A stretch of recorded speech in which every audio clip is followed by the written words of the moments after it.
और इस बीच Iran Israel America के युद्ध से जुड़ी एक बहुत बड़ी खबर आपको बता दें। ईरान के साथ समझौते से ट्रंप का साफ तौर पर इनकार। ट्रंप ईरान की कोई भी शर्त मंजूर नहीं, कहना है जंग में पूरी तरह से पराजित हो चुका है ईरान, कहना है ट्रंप का, हार रहा है इसलिए समझौता चाहता है ईरान का कहना। दरअसल ईरान के साथ कोई भी समझौता मंजूर नहीं, डोनाल्ड ट्रंप का कहना है।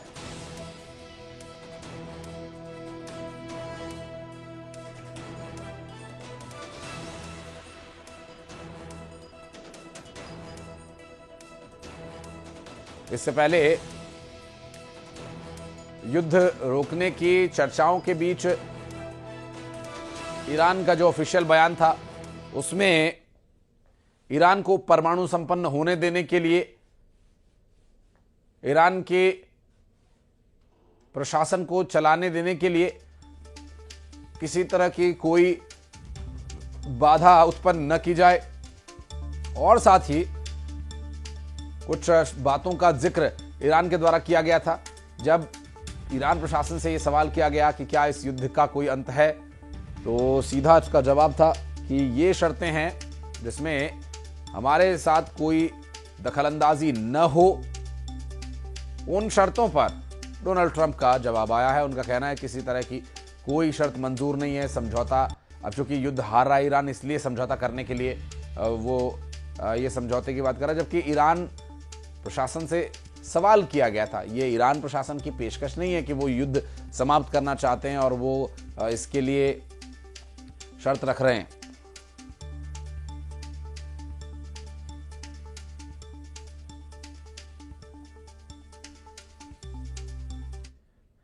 ईरान और हिजबुल्लाह लगातार इजराइल पर बमों की बरसात कर रहे हैं, जिसकी वजह से कई इमारतों को नुकसान पहुंचा है। सायरन बजते ही लोग बॉम्ब शेल्टर्स की तरफ भागने लगते हैं।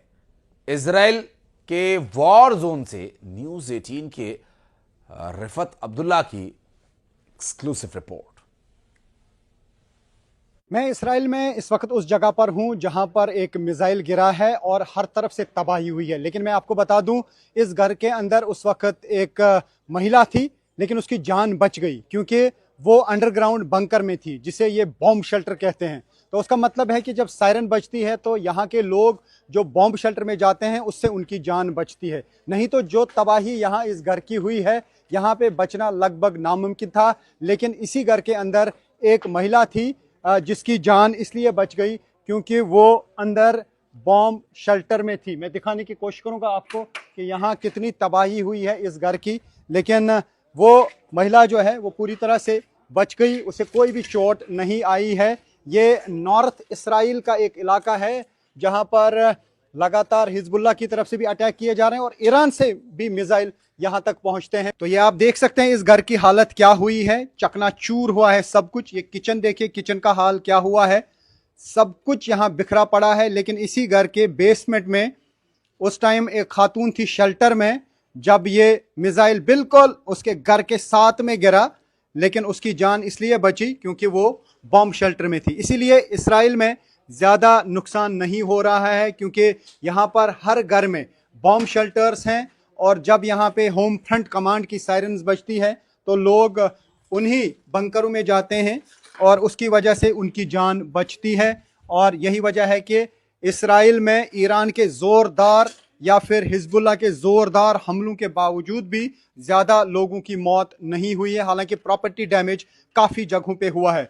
तो ये है इसराइल की कहानी। जितने भी यहाँ पे घर हैं उनमें से मैक्सिमम घरों में या बिल्डिंग्स में अंडरग्राउंड बंकर बने हुए हैं, शेल्टर बने हुए हैं, और मिसाइल या रॉकेट का असर बाहर होता है, पूरी बिल्डिंग पे होता है, लेकिन बहुत कम चांसेस रहते हैं कि जो अंडरग्राउंड बंकर है उस तक मिसाइल का असर पहुंचे।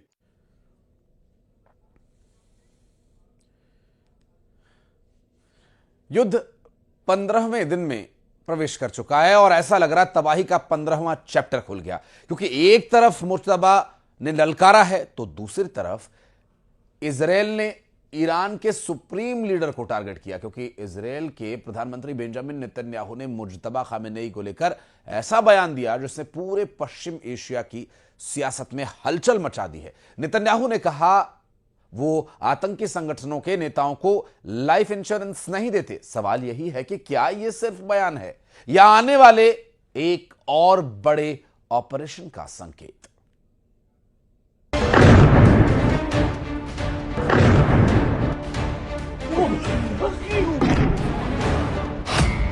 क्या जूनियर खामेनेई भी इजराइल के टारगेट पर हैं? क्या मुस्तफा खामेनेई आईडीएफ का अगला शिकार है? क्या ईरान के सुप्रीम लीडर के सर पर मौत नाच रही है? ईरान में उठे तबाही के इस नए तूफान की कहानी बताएं। उससे पहले ये तस्वीरें देखिए।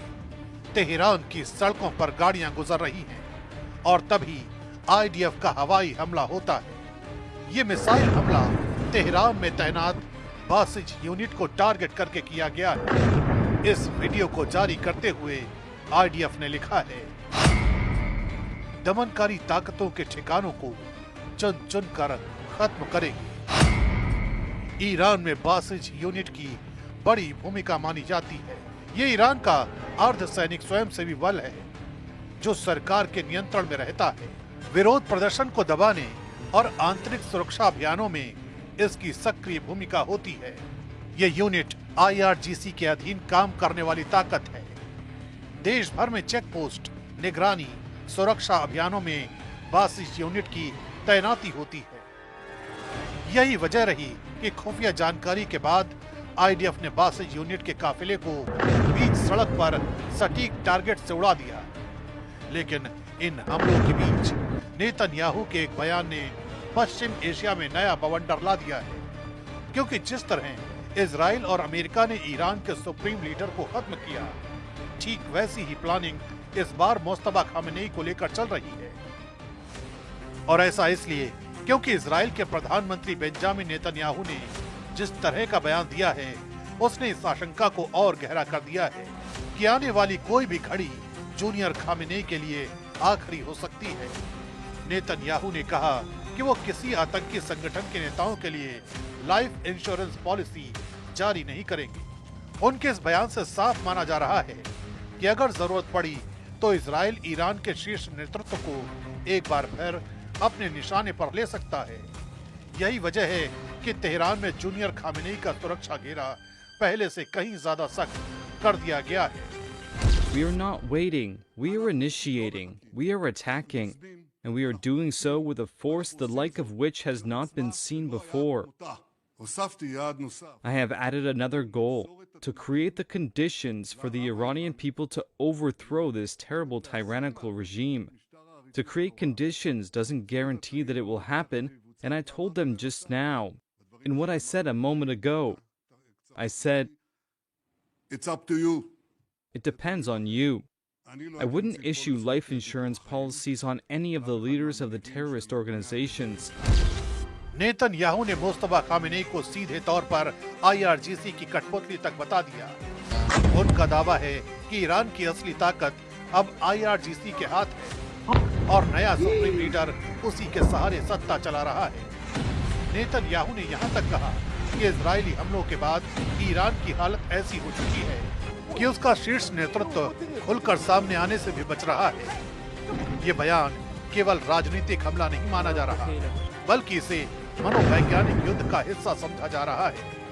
אזרחי ישראל, אחיי ואחיותיי, אנחנו בימים היסטוריים, ימים שירשמו בתולדות ישראל.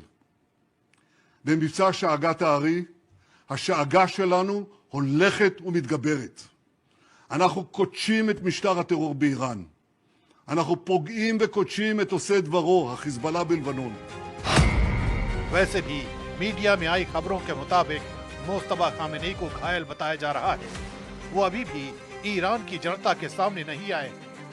हालांकि ईरान के सरकारी चैनल के हवाले से उनके संदेश जरूर पहुंचाए जा रहे हैं।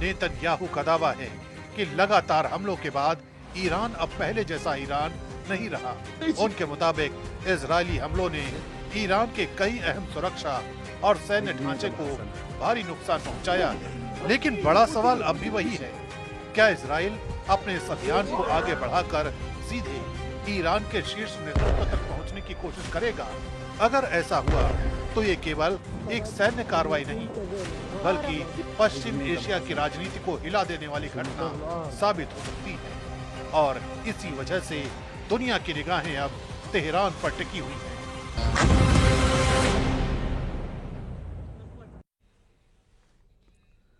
पश्चिम एशिया में युद्ध का नया और बेहद खतरनाक मोर्चा खुल गया। अमेरिका ने ईरान